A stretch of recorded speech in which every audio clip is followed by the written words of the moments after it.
Nonstop Scene DC here at the Lab in Tacoma. We are here now with the owner of the Lab Breakdancing Studio, Antonio Castillo. We appreciate you letting us come in today and see how you do what you do. You've been breakdancing for, you told me, 16 years? Yeah, going on 16 years now, so it's been a long time, almost half of my life. So. And you were, I'm learning some of the language here. You were explaining to me that you're actually not called a dancer necessarily, it's a B-boy, right? Exactly. So the term breakdancer was kind of given by the media back in the 80s, so it does stick and most people familiarize with it. But the actual term would be, a B-boy, which stands for break boy. Okay. The whole thing behind it is that you dance at the break of the beat. Gotcha. So break boy, break girl, B-boy, B-girl. Okay, pretty cool, pretty cool. Help me understand then how this all got started. I mean, obviously you've been breakdancing for a long time, and suddenly you decide you want to make that, you want to turn it into a school, right? Yeah, well, I mean, I did martial arts when I was younger. I'm a black belt in Taekwondo. I always wanted to be a teacher in something. It just turns out that my passion is for breakdancing, so I knew that eventually down the road, this is what I would be, doing.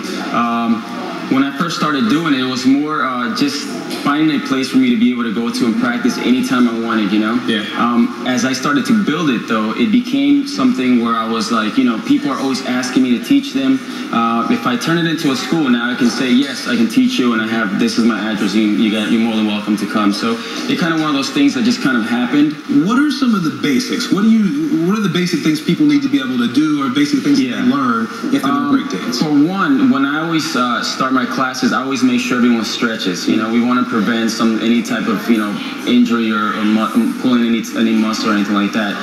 Always stretches. First things they always learn is footwork, six-step. The basic foundation of breaking, the six-step, exactly what it is, 6 steps, and they learn a basic chair freeze or baby freeze. Once they learn those things, from there they can kind of grow. So it's mandatory. How hard is it? honestly, I could probably teach you in 5 minutes if you really wanted to try it. I'm pretty sure, and I do it all the time. Most people I teach, that one of the hardest things for them is memorizing the steps. Yeah. So counting, that's kind of the hardest thing. But once they do it a few times, they'll just, and after that, repetition, of course, you build speed. You pointed out to me some of the graffiti you have up here on the wall, and what does it say here? You've got inspire, motivate, and create. Yes. And that's something that is really important to you in terms of what students take away from this experience. It is.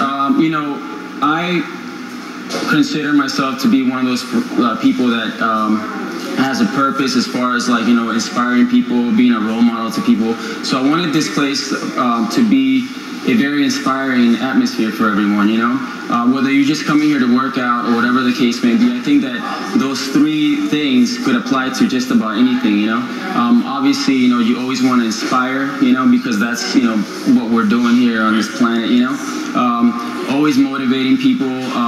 It just means a lot to me, especially coming from my background. I wasn't always blessed with everything. I had to work hard for everything that I have. So I believe in every single one of those things, and I apply it to my life on a daily basis. And my goal is to be able to share that with people and help them hopefully do the same thing. Well, that is fantastic. We love the idea of having a breakdance school here, and clearly a lot of folks are getting into it and getting in on it. So we appreciate you sharing the experience with us, and best of luck to you. Thanks, man. Appreciate it. Stay with us. We'll be right back.